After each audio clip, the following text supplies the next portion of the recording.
Hello साथियों, कैसे हैं आप सभी लोग। उम्मीद है सभी लोग स्वस्थ होंगे, मस्त होंगे और ज़बरदस्त होंगे। आज की क्लास काफ़ी इंपॉर्टेंट रहने वाली है आपके सीटेट के एग्ज़ाम के दृष्टिकोण से, क्योंकि आज हम लोग जितने भी प्रकार की विधियां हैं आपकी, चाहे निगमन हो, आगमन हो, व्याख्यान हो, परियोजना हो या फिर और भी कोई विधि हो, सभी से रिलेटेड जितने भी क्वेश्चन बनते हैं आपके एग्जाम में सभी क्वेश्चन करने वाले हैं। 40 क्वेश्चन करेंगे और ये क्वेश्चन वही क्वेश्चन है जो अभी तक आपके सीटेट के एग्जाम में पूछे गए हैं, क्योंकि ऐसा कोई भी एग्जाम अभी तक नहीं गया है जिसमें ये क्वेश्चन ना आते हों। भर भर के क्वेश्चन इस प्रकार के आपके एग्जाम में देखने को मिलते हैं। क्वेश्चन छोटा जरूर इसका लेवल होता है, लेकिन नंबर उतना ही रहेगा जितना एक बड़ा क्वेश्चन देता है। तो लास्ट तक आप लोगों को यहाँ पर बने रहना है और आप लोगों को बता करके जाना है 40 में से आप लोग कितने सही सही कर पाए। तो पहला क्वेश्चन है, जिस विधि में उदाहरणों से नियम तक पहुंचा जाता है वह कहलाती है। पहला ऑप्शन है निगमन विधि, दूसरा ऑप्शन है आगमन विधि, तीसरा ऑप्शन है व्याख्यान विधि, जबकि चौथा ऑप्शन है परियोजना विधि। तो आंसर कर दीजिए इनमें से ऐसी कौन सी विधि है जिसमें उदाहरणों से नियम तक पहुंचा जाता है। तो क्वेश्चन नंबर 1 का हो जाएगा ऑप्शन नंबर बी, आगमन विधि आपका सही हो जाएगा। आपका सही होगा आगमन विधि। अगला क्वेश्चन है क्वेश्चन नंबर 2। क्वेश्चन लिखा है सामान्य नियम से विशेष उदाहरणों की ओर जाने वाली विधि है। आगमन विधि है, प्रयोग विधि है, निगमन विधि है या फिर समस्या समाधान विधि है। क्लास जरूर शेयर करते रहिएगा सभी लोग अपने साथी मित्रों के पास में, इंपॉर्टेंट क्लास है। तो इस क्वेश्चन का सही ऑप्शन हो जाएगा ऑप्शन नंबर सी। क्या हो जाएगा? निगमन विधि हो जाएगा। ऑप्शन नंबर सी सही हो जाएगा। यहाँ पर बताना है रटंत ज्ञान है, भाषा में पूर्ण डुबाव है, नियमों की व्याख्या है या फिर परीक्षा की तैयारी है।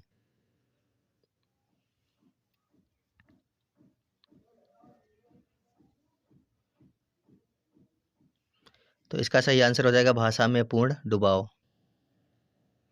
निमग्न विधि जो है इसका प्रमुख उद्देश्य क्या है? भाषा में पूर्ण डुबाव। अगला क्वेश्चन है क्वेश्चन नंबर 4। भाषा शिक्षण में बिना अनुवाद के पढ़ाने की विधि कहलाती है। व्याकरण अनुवाद, निगमन या फिर निमग्न या फिर सहकारी।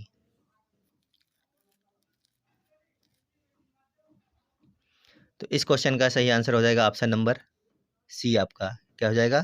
निमग्न हो जाएगा। भाषा शिक्षण में बिना अनुवाद के पढ़ाने की विधि कहलाती है निमग्न विधि। देखते हैं अपना अगला क्वेश्चन। क्वेश्चन है आगमन विधि का प्रयोग सर्वाधिक उपयुक्त है। आपको बताना है कि आगमन विधि का प्रयोग इनमें से सर्वाधिक उपयुक्त कहाँ पर है? सूत्र याद कराने में, अवधारणा निर्माण में, पुनरावृत्ति में या फिर परीक्षा में। तो आगमन विधि का जो सर्वाधिक प्रयोग उपयुक्त है यहाँ पर, वो आपका हो जाएगा अवधारणा निर्माण में, यानी ऑप्शन नंबर बी यहाँ पर आपका सही हो जाएगा।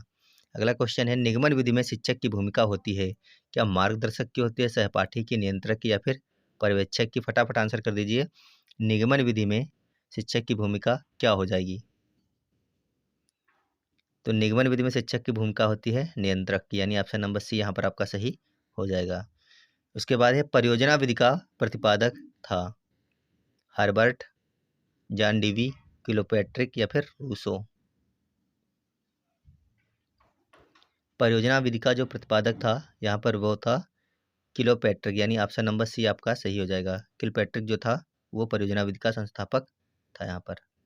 अगला क्वेश्चन है परियोजना विधि किस सिद्धांत पर आधारित है। आंसर फटाफट आप लोग करते रहिएगा। परियोजना विधि के बारे में पूछा गया है, किस विधि पर आधारित या फिर किस सिद्धांत पर आधारित है।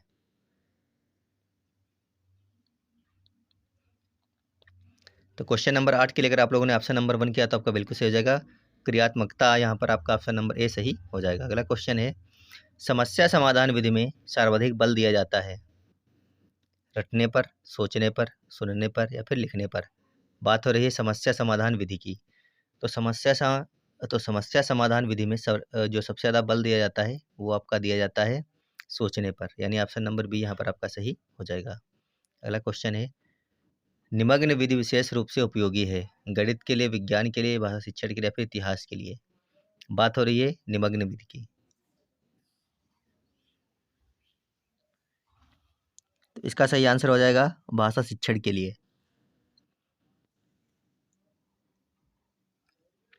अगला क्वेश्चन है क्वेश्चन नंबर 11। क्वेश्चन है व्याख्यान विधि की सबसे बड़ी सीमा है। समय अधिक लगना, छात्र निष्क्रिय हो जाते हैं, महंगी है या फिर कठिन है। तो व्याख्यान विधि की सबसे बड़ी जो सीमा है यहाँ पर वो कौन सी है? फटाफट आंसर कर दीजिए आप लोग। तो इसमें छात्र क्या होते हैं? निष्क्रिय हो जाते हैं। जैसे हम किसी चीज़ के बारे में व्याख्यान करना चालू करते हैं तो छात्र ऊबने लग जाते हैं, निष्क्रिय हो जाते हैं।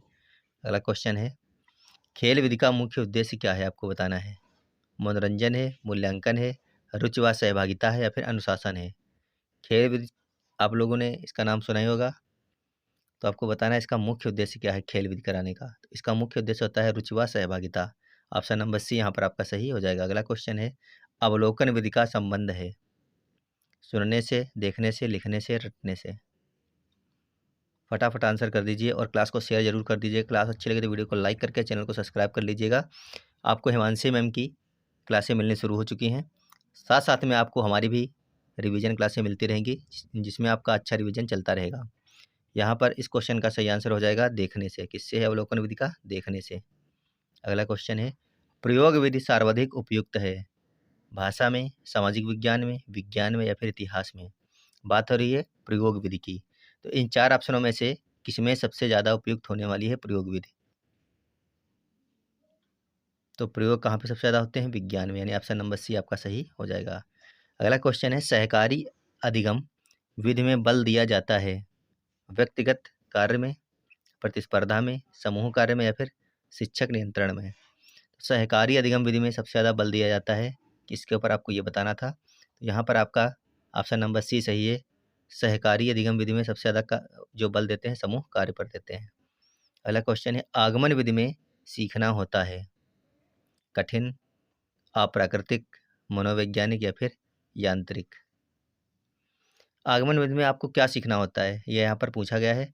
तो यहाँ पर मनोवैज्ञानिक चीज़ें आपको सीखनी होती हैं आगमन विधि में। अगला क्वेश्चन है, निगमन विधि अधिक उपयोगी है प्राथमिक स्तर पर, उच्च स्तर पर, पूर्व माध्यमिक में या फिर खेल कक्षा में। निगमन विधि सबसे ज़्यादा कहाँ पर उपयोगी रहेगी इन चार ऑप्शनों में से? तो निगमन जो विधि है आपकी वो हो जाएगी उच्च कक्षा में आपकी सबसे ज़्यादा उपयोगी। ऑप्शन नंबर बी सही हो जाएगा। अगला क्वेश्चन है, भूमिका निर्वाह विधि में छात्र सुनते हैं, अभिनय करते हैं, लिखते हैं या फिर रटते हैं। तो आपने कहते हुए मतलब कई लोगों को सुना होगा कि यह भूमिका कर रहा है। भूमिका मीन्स होता है नाटक यानी अभिनय करना। तो भूमिका निर्वाह विधि में छात्र क्या करते हैं? अभिनय करते हैं। ऑप्शन नंबर बी आपका सही हो जाएगा। अगला क्वेश्चन है, चर्चा विधि का प्रमुख लाभ है समय का बचत, संवाद कौशल का विकास होना, अनुशासन बनाए रखना या फिर रटंत। तो चर्चा किसी चीज़ के बारे में जब हम चर्चा करते हैं तो उससे हमारा क्या होता है? संवाद कौशल विकसित होता है, यानी कि संवाद कौशल का विकास होता है। तो हम कह सकते हैं इस क्वेश्चन का ऑप्शन नंबर बी आपका बिल्कुल सही हो जाएगा। अगला क्वेश्चन है, निगमन विधि में मातृभाषा का प्रयोग। फटाफट आंसर करेंगे। सॉरी, निमग्न विधि में मातृभाषा का प्रयोग अधिक होता है, सीमित होता है, बिल्कुल नहीं होता है, फिर अनिवार्य है।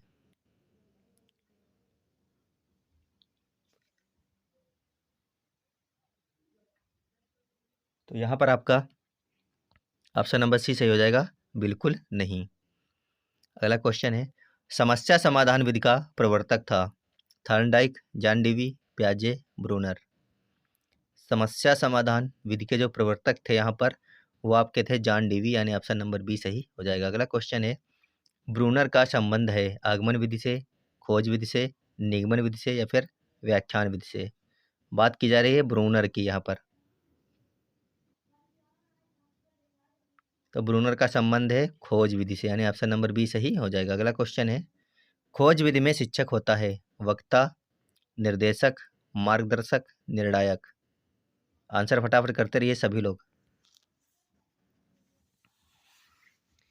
तो जो आपकी खोज विधि होती है उसमें जो शिक्षक होता है, यानी वो यहाँ पर क्या होता है ये पूछा गया था, तो यहाँ पे होता है मार्गदर्शक। ऑप्शन नंबर सी आपका सही हो जाएगा। अगला क्वेश्चन है, परियोजना विधि में मूल्यांकन होता है केवल अंत में, निरंतर, मौखिक या फिर लिखित। फटाफट आंसर कर दीजिए और क्लास को शेयर जरूर कर दीजिए साथियों के पास में। परियोजना विधि में मूल्यांकन होता है, तो यहाँ पर आपका ऑप्शन नंबर बी सही हो जाएगा, निरंतर होता है परियोजना विधि में। अगला क्वेश्चन है, व्याकरण अनुवाद विधि में बल होता है बोलने पर, सुनने पर, अनुवाद पर, अभिनय पर। व्याकरण अनुवाद विधि की यहाँ पर बात की गई है। फटाफट आंसर आप लोग करेंगे एक बार, बताइए इसमें क्या सही होने वाला है। क्वेश्चन नंबर 25 के लिए अगर आप लोगों ने ऑप्शन नंबर सी किया है तो आपका बिल्कुल सही हो जाएगा, अनुवाद पर होता है बल। अगला क्वेश्चन है क्वेश्चन नंबर 26, आगमन विधि में प्रारंभ होता है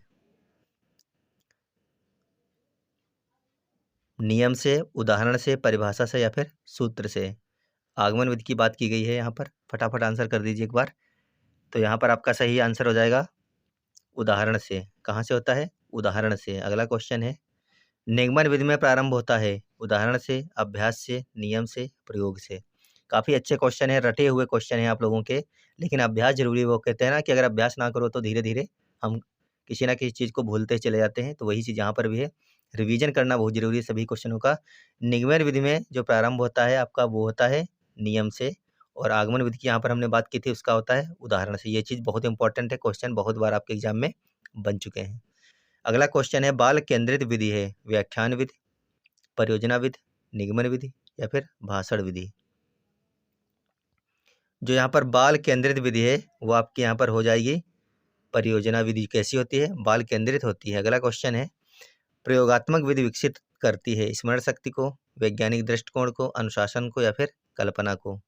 कौन सी विधि की बात की गई है? प्रयोगात्मक विधि। अभी हम लोग बात भी कर चुके थे, तो यहाँ पर आपका सही हो जाएगा प्रयोगात्मक विधि विकसित करती है वैज्ञानिक दृष्टिकोण को। सबसे ज़्यादा प्रयोग कौन करते हैं? वैज्ञानिक करते हैं। ऐसे आप लोग अगर याद करेंगे तो आपको ये क्वेश्चन याद हो जाएंगे। अगला क्वेश्चन है, निमग्न विधि में सिखाना होता है। निमग्न विधि में सीखना होता है कृत्रिम, स्वाभाविक, यांत्रिक या फिर कठिन। निमग्न विधि में सीखना कैसा होता है आपसे ये पूछा गया है, तो यहाँ पर हो जाएगा स्वाभाविक होता है। अगला क्वेश्चन है, चर्चा विधि अधिक प्रभावी है बड़ी कक्षा में, छोटी कक्षा में, ऑनलाइन या फिर परीक्षा कक्ष में। मान लीजिए हम किसी चीज़ के ऊपर चर्चा कर रहे हैं, तो ये इन चार ऑप्शनों में से कहाँ पर सबसे ज़्यादा प्रभावी हो जाएगी, ये पूछा गया है आपसे। तो ये होती है छोटी कक्षाओं में चर्चा करना सबसे ज़्यादा प्रभावी। अगला क्वेश्चन है, कहानी विधि उपयोगी है किस चीज़ के लिए? क्या गणित के लिए? नहीं। क्या गणित में कहानियाँ सुनाई जाती हैं? नहीं सुनाई जाती है, तो ये नहीं होगा। दूसरा ऑप्शन है आपका यहाँ पर, विज्ञान के लिए। विज्ञान में भी कहानियाँ नहीं सुनाई जाती, सीधे प्रयोग होते हैं। उसके बाद में है भाषा में। भाषा में कहानियाँ सुनाई जाती हैं, ज्यामिति में भी कहानियाँ नहीं सुनाई जाती। हम कह सकते हैं ऑप्शन नंबर सी हमारा सही है, कहानी विधि उपयोगी है भाषा के लिए। अगला क्वेश्चन है, समस्या समाधान विधि विकसित करती है रटंत, आलोचनात्मक चिंतन, अनुकरण, अनुशासन। समस्या जो समाधान की विधि होती है वो क्या विकसित करती है आपसे ये पूछा गया है क्वेश्चन नंबर 33 में। तो यहाँ पर विकसित करती है आलोचनात्मक चिंतन समस्या समाधान की विधि। ऑप्शन नंबर बी सही हो जाएगा। अगला क्वेश्चन है, सहकारी अधिगम में शिक्षक आदेश देता है, नियंत्रित करता है, सहयोग करता है, दंड देता है। सहकारी अधिगम की यहाँ पर बात की गई है, तो आंसर आप लोगों को करना है यहाँ पर है, सहकारी अधिगम में शिक्षक क्या करता है? सहयोग करता है। ऑप्शन नंबर सी सही हो जाएगा। यहाँ पे अगला क्वेश्चन है, परियोजना विधि में सीखना होता है सैद्धांतिक, क्रियात्मक, यांत्रिक या फिर रटंत। परियोजना विधि की यहाँ पर बात कर रहे हैं हम। परियोजना विधि में सीखना कैसा होता है? सैद्धांतिक होता है, क्रियात्मक, यांत्रिक या फिर रटंत। तो यहाँ पर हो जाएगा क्रियात्मक। अगला क्वेश्चन है, आगमन विधि की सीमा है अधिक समय, रुचिकर, स्थायी, स्थायी ज्ञान या फिर मनोवैज्ञानिक। आगमन विधि की जो सीमा है वहाँ पर हो जाएगा आपका अधिक समय। क्या है? अधिक समय। अगला क्वेश्चन है, निगमन विधि की विशेषता क्या है? ये धीमी है, समय की बचत होती है, इसमें खोज होती है, इसमें प्रयोग होते हैं। तो निगमन विधि की जो इनमें से विशेषता है वो यहाँ पर आपकी हो जाएगी, इसमें समय की बचत होती है। ऑप्शन नंबर बी सही हो जाएगा। अगला क्वेश्चन है, निमग्न विधि का आधार है अनुवाद, अभ्यास, वातावरण या फिर परीक्षा। तो निमग्न विधि का जो आधार है वो यहाँ पर हो जाएगा आपका वातावरण। ऑप्शन नंबर सी सही हो जाएगा। अगला क्वेश्चन है, भूमिका निर्वाह विधि विकसित करती है। भूमिका निर्वाह जो विधि है वो क्या विकसित करती है? सामाजिक कौशल, स्मरण, गणना या फिर लेखन। तो भूमिका निर्वाह विधि विकसित करती है सामाजिक कौशल। ऑप्शन नंबर ए सही हो जाएगा आपका। अगला और अंतिम क्वेश्चन है, बालक स्वयं सीखता है व्याख्यान में, परियोजना में, निगमन में या फिर भाषण में। मान लीजिए कोई बालक है, तो इन चार ऑप्शनों में से किस चीज़ में स्वयं सीखेगा? क्या व्याख्यान में सीख जाएगा, परियोजना में, निगमन या फिर भाषण में? तो बाल केंद्रित विधि कौन सी होती है? परियोजना विधि होती है। तो परियोजना यहाँ पर आपका सही हो जाएगा, बालक स्वयं सीखता है परियोजना विधि में। आप लोग बता करके जाइएगा 40 में से कितने क्वेश्चन आपके सही से हुए। क्लास आपको कैसी लगी क्लास तो इम्पोर्टेंट थी, यहाँ से आपको 2-3 क्वेश्चन 100% आपके एग्जाम में देखने को मिलने वाले हैं। आपको कैसी लगी ये आप ज़रूर बता करके जाइएगा और शेयर ज़रूर कीजिएगा साथियों के पास में, क्योंकि काफ़ी कम व्यूज़ आ रहे हैं। लेकिन क्लासेज जो हैं काफ़ी इंपॉर्टेंट है। ये जितनी भी क्लासें हो रही हैं सब रिवीजन क्लासें हो रही हैं। यहीं से एग्जाम में डायरेक्ट क्वेश्चन आपको देखने को मिलने वाले हैं। मिलेंगे आपको अगली और बेहतरीन वीडियो के साथ में।